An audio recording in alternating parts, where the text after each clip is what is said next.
먼저 하나님의 말씀 창세기 41장 38절부터 있는 말씀을 제가 읽도록 하겠습니다. 바로가 그의 신하들에게 이르되 이와 같이 하나님의 영에 감동된 사람을 우리가 어찌 찾을 수 있으리요 하고 요셉에게 이르되 하나님이 이 모든 것을 내게 보이셨으니 너와 같이 명철하고 지혜 있는 자가 없도다. 너는 내 집을 다스리라. 내 백성이 다 내 명령에 복종하리니 내가 너보다 높은 것은 내 왕자뿐이니라. 오늘은 풍족함 자체가 목적이 아니다라고 하는 제목으로 함께 본문을 통하여 주신 하나님의 은혜를 찾고자 합니다.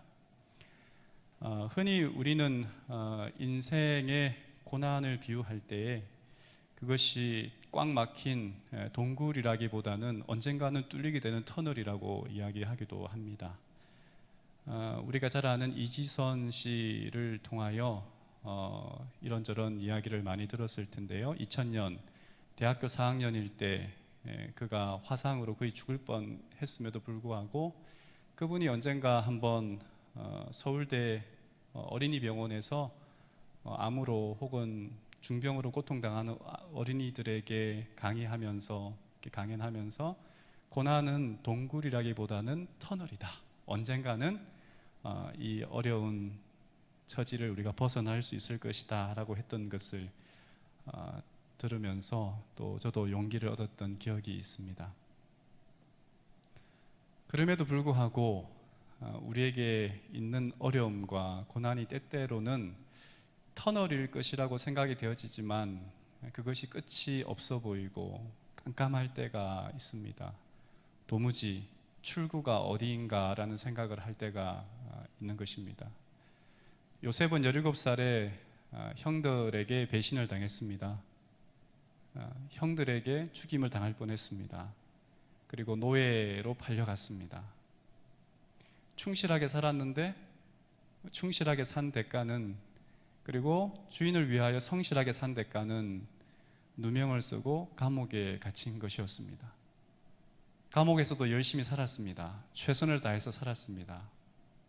그리고 그 감옥에서 또 다른 사람들에게 도움을 주었지만 그 도움을 준 사람이 이 요셉을 잊어버렸습니다. 2년이 지나도록 아무런 소식이 없습니다. 내가 이 감옥을 나가면 너의 억울함을 꼭 풀어주리라 라고 했던 그 사람의 도움의 손길은 소식이 들리지 않는 것입니다. 요셉에게 당한 고난, 요셉에게 당한 어려움은 터널이라기보다는 꽉 막힌, 분명히 이 길을 갔는데 막히고 여기를 갔는데 막히고 여기를 갔는데 막힌 동굴과 같은 그런 모습이었을 것이라 생각이 되어집니다. 요셉의 꿈은 단 하나였습니다. 억울한 누명을 벗는 것이었다고 저는 생각을 합니다. 근데 여러분, 우리가 잘 아는 것처럼 요셉은 왕의 총애를 입는 총리가 됩니다. 우리가 요셉을 생각할 때에 성실함, 책임감, 순결함, 이 세 단어를 이야기할 수 있다면 요셉이 총리가 된 것은 요셉이 성실해서, 요셉이 책임감 있게 일을 해서, 혹은 요셉이 너무나 순수하고 그리고 이 고결한 사람이었기 때문에 요셉이 총리가 되었다고 한다면 이 땅에 총리가 되어야 할 사람들이 꽤 많을 것입니다. 요셉이 총리가 된 것은 물론 요셉이 준비된 사람이기도 했지만 단순히 요셉이라고 하는 사람이 무엇을 했기 때문이 아니라 하나님이 요셉이라고 하는 사람을 그 자리에 올라가게 만들었고 그 자리에 있게 만들었습니다. 요셉이 총리가 된 것은 하나님 때문입니다. 하나님이 요셉을 통하여 하시고자 하는 일이 있었기 때문에 하나님께서 요셉을 총리가 되게 했습니다. 하나님이 하셨고 하나님의 때에 하나님께서 요셉을 총리가 되게 하셨다는 말입니다.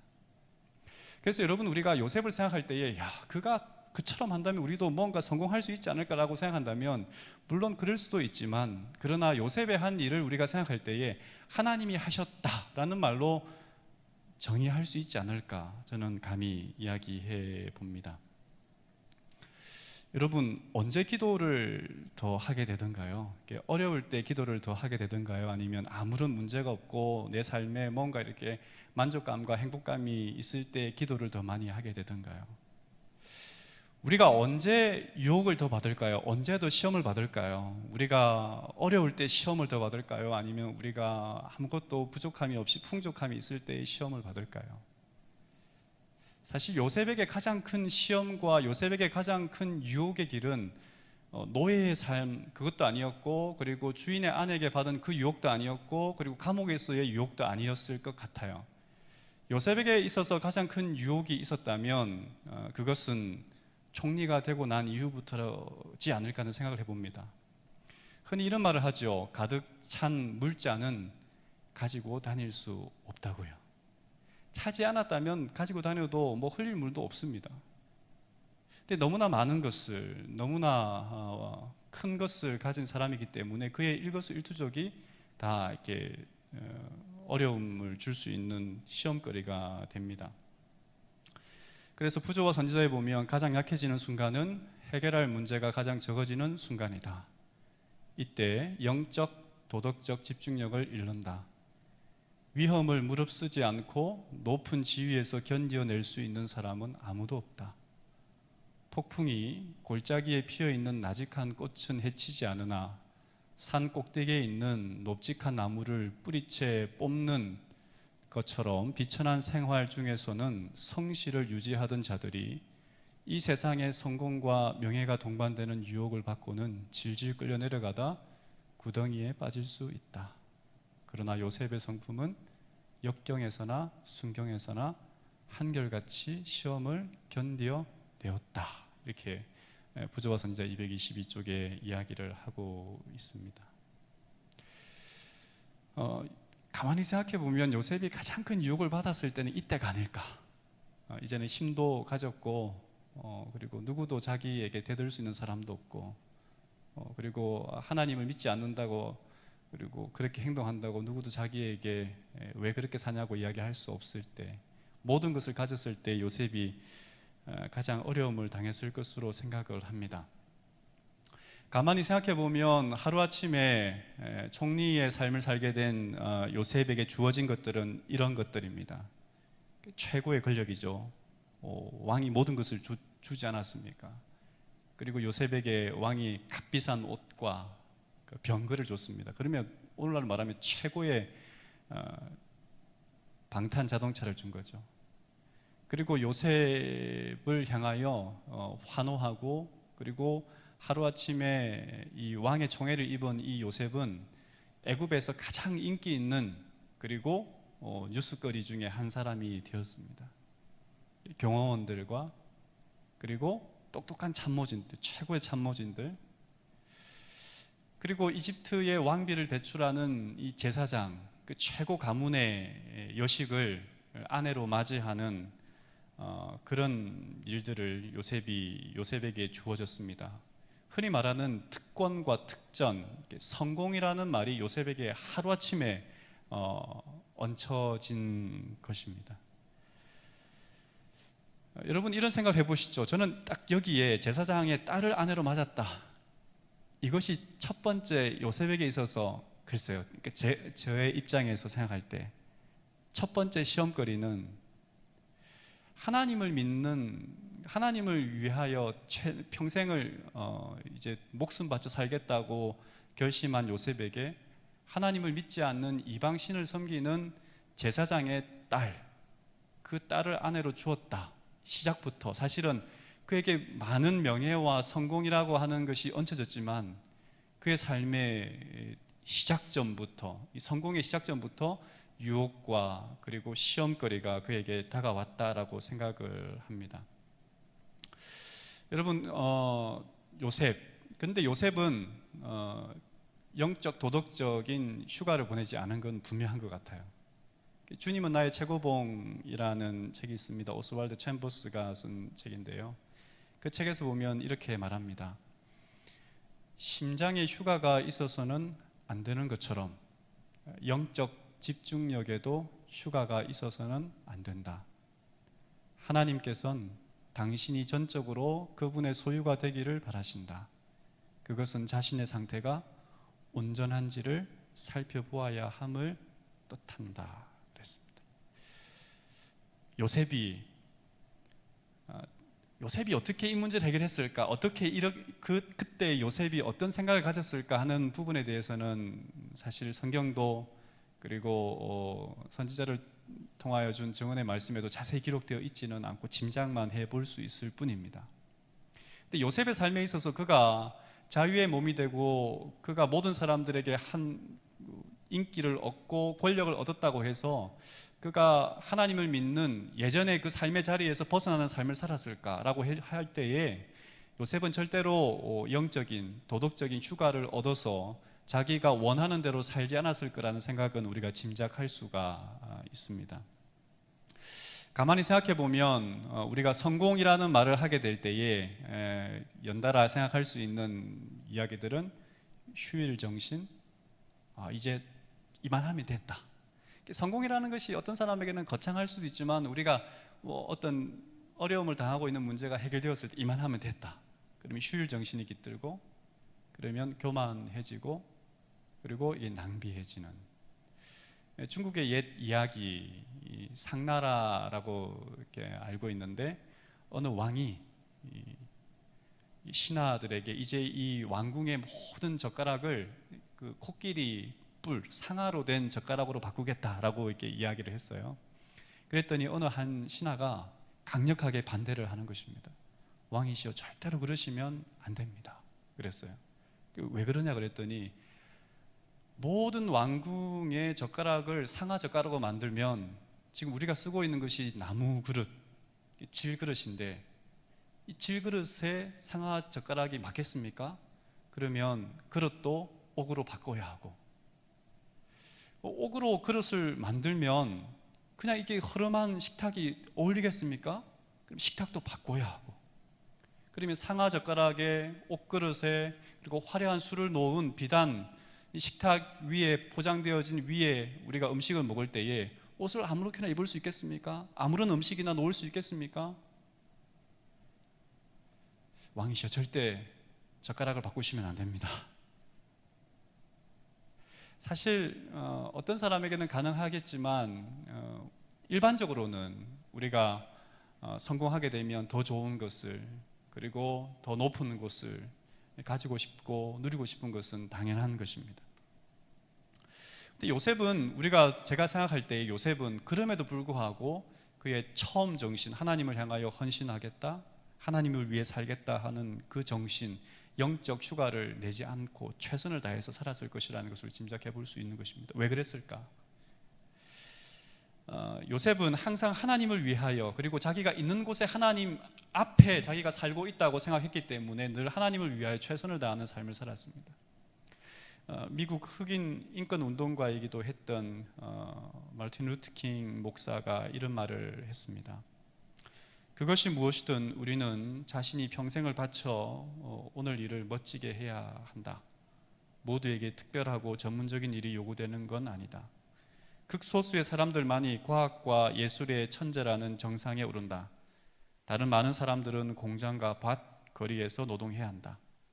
하지만 이 세상에 중요하지 않은 일은 없다.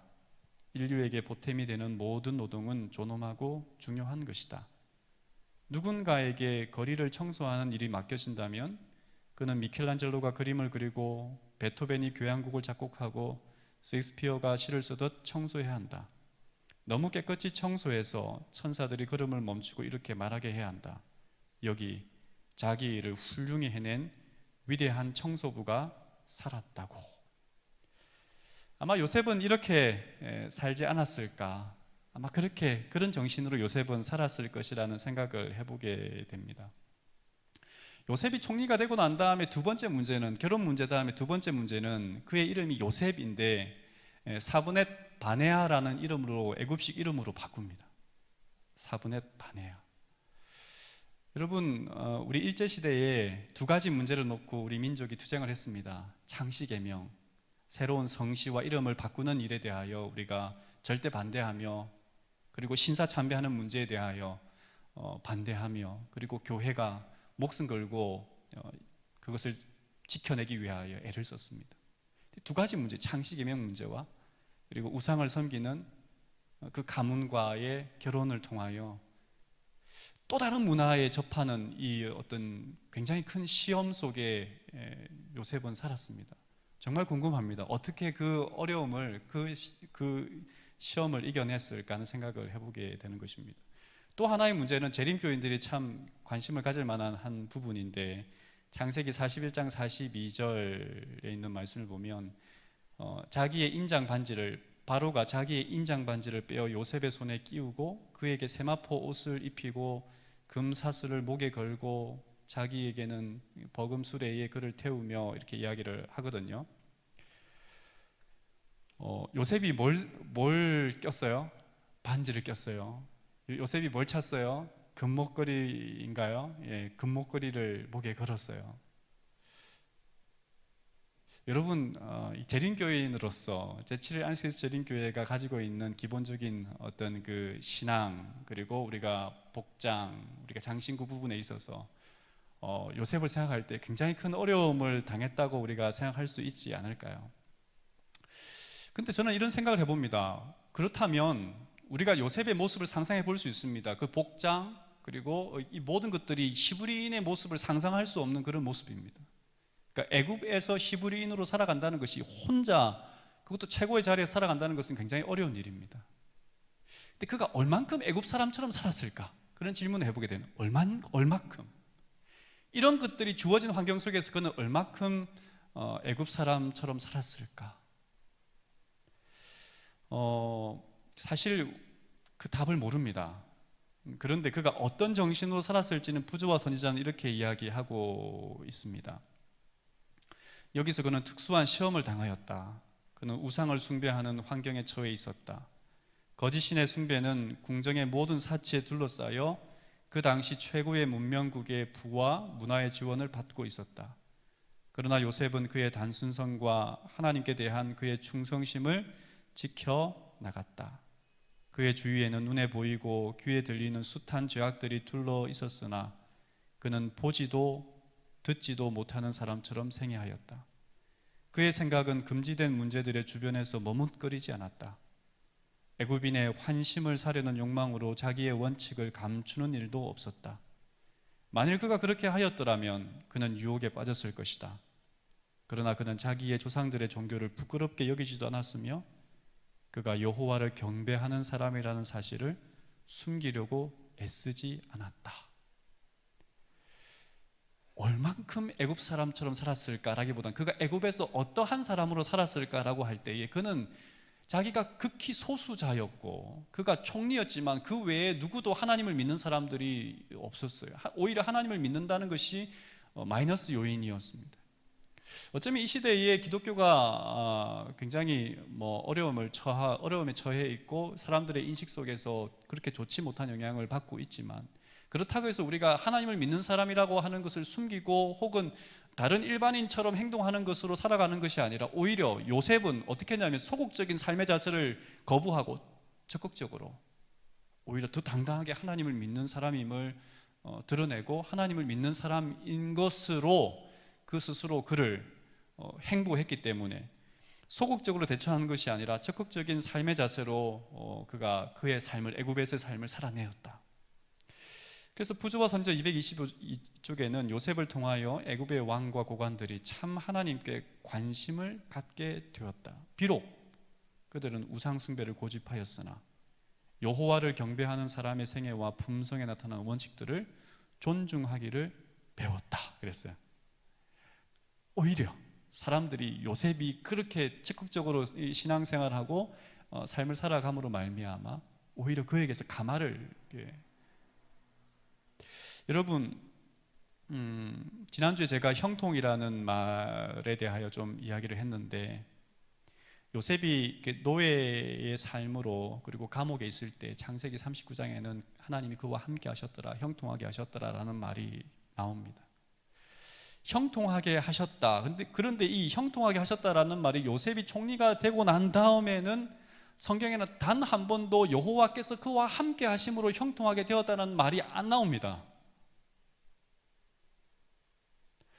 형통이라는 말이 우리가 바라는 것처럼 모든 것이 잘 되고 모든 것이 막힘없이 다 이렇게 만사형통이라는 말로 쓰는데, 모든 일에 형통하다라는 말을 쓰는데, 그렇다면 이제는 드디어 하나님께서 요셉과 함께 하심으로 그가 총리가 되었고 총리가 되었으므로 그가 만사형통하였더라 라고 하는 말이 나올 법도 한데, 그 다음에는 하나님께서 그와 함께 하심으로 요셉을 형통하게 하였더라라는 말이 나오지를 않아요. 언급하지를 않아요. 우리가 기대하는 바는 아닌 것입니다. 여러분, 요셉이 총리가 된 것은 그가 잘났거나 그가 뭔가 이렇게 준비된 사람이었기 때문에 된 것이 아니라 하나님이 그를 총리가 되게 하셨습니다. 그 목적은 무엇이에요? 그러니까 요셉이 총리가 된 그 자체가 하나님께서 요셉에게 바라는 그 목적이 아니었습니다. 요셉에게 바라는, 요셉을 총리가 되게 한 것은 하나님의 목적을 이루기 위한 하나의 수단이었습니다.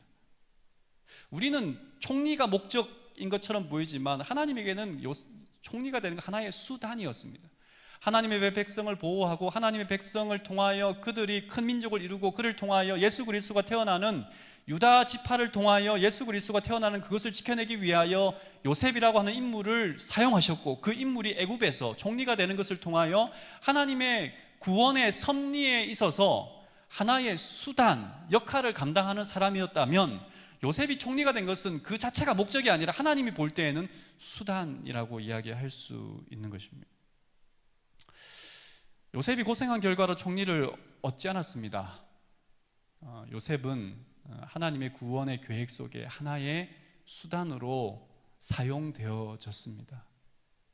하나님의 목적은 사람들을 구원하는 것이고, 하나님의 목적은 이스라엘 백성들을 통하여 하나님이 원래 계획하신 그 구속의 경륜을 이루어가는 일에 요셉이라고 하는 인물을 사용했을 뿐입니다.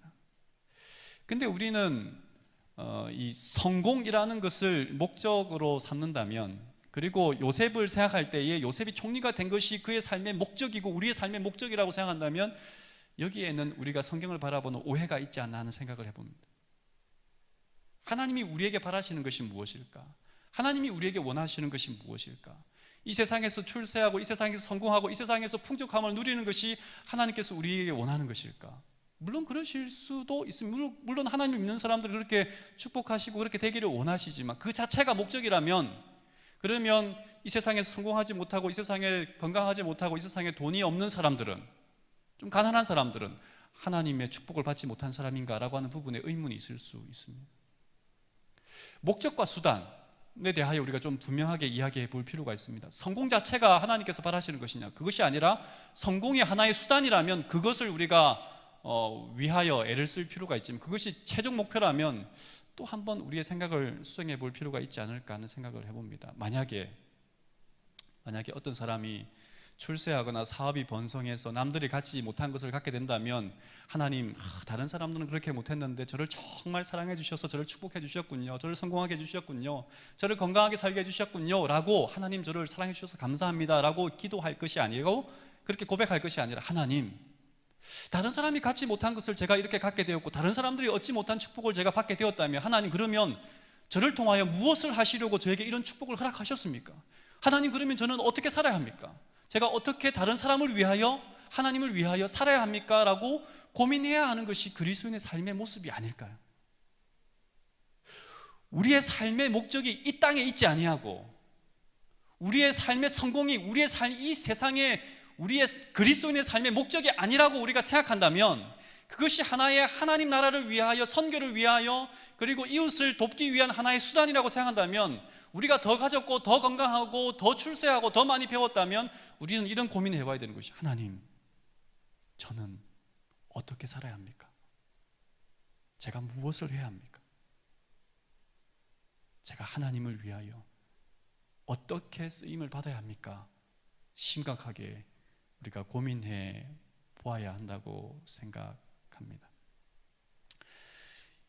인생에 한 방이 있다고 믿는 사람이 있다면 요셉이라는 그 삶은 정말 한 방, 인생 역전의 한 방이 이루어진 사람입니다. 근데 요셉이 죽으면서 그가 유언을 남깁니다. 그 유언은 이것입니다. 창세기 50장 24절. 요셉이 그의 형제들에게 이르되 나는 죽을 것이나 하나님이 당신들을 돌보시고 당신들을 이 땅에서 인도하여 내사 아브라함과 이삭과 야곱에게 맹세하신 땅에 이르게 하시리라 하고. 요셉이 죽을 때의 유언입니다. 창세기 50장에 있는 요셉의 삶의 목표, 목적은 애굽에서의 삶이었습니까? 그가 죽을 때 뭐라고 하냐면 나중에 하나님께서 우리들을 이 이스라엘 히브리 민족을 다시 가나안으로 가게 할 때가 올 텐데, 그때에 요셉이 죽고도 300년이 훨씬 지난 다음입니다. 그때에 나를 어떻게 하라고요? 내 뼈라도 내 조상의 땅에, 가나안 땅에 가게 해달라고 이야기를 합니다. 요셉은 애굽에서 그가 성공, 흔히 말하는 성공과 출세와 모든 것을 다 얻었습니다. 그럼에도 불구하고 그의 삶의 목적, 그의 삶의 방향, 그의 인생의 모든 것은 애굽이 아니었어요. 요셉의 전 삶을 두고 볼 때 그는 하나님께 어떻게 하면 쓰임을 받을 수 있을까? 어떻게 하면 하나님께 영광을 돌릴 수 있을까? 어떻게 하면 하나님 앞에서 내가 부끄럽지 않게 살아갈 수 있을까 하는 것이 그의 삶의 목표였고 목적이었다고 저는 생각을 합니다.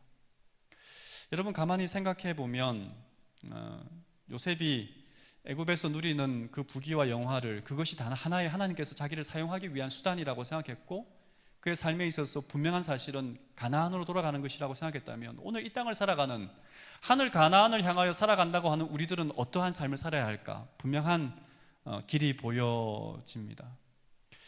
저는 그 친할머니가 저를 굉장히, 여러 손주들이 있었는데 저를 사랑해 주셨어요. 장손이라는 이유로. 근데 할머니가 제가 결혼하기 전에 돌아가셨는데, 근데 제 삶에 하나의 어떤 그 뭐랄까요, 소원이 있습니다. 그건 뭐냐면, 저희 할머니가 살아계셨다면 저희 아들과 딸을 굉장히 이뻐하셨을 텐데, 그래서 한 가지 소원은 꼭 이 아이들을 하늘로 데려가야 되겠다.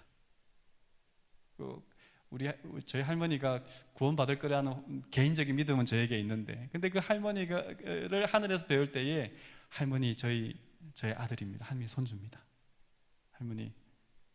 그렇게 하늘 어떤 그 삶의 뭐랄까요, 목표가 있습니다. 여러분, 우리의 목적은 애굽에서 잘 사는 것이 아니라 우리의 삶의 목적은 어디에서 사는 거예요?